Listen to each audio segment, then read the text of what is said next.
Hi, this is the HOTWAV Pad 8 and I'll show you how to turn on or turn off silent mode on this device. So first, just find the volume up and volume down buttons. So where is it? Okay, it's here on the right side of the pad, and you'll see here this like bell icon. Click twice to the bell and now it's switched to the crossed one. So this means that our calls and notifications, they will be muted. This means that the silent mode is activated.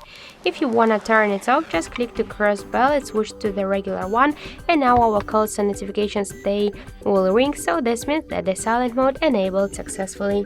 Thank you for watching, and if you like this video, leave thumbs up and subscribe.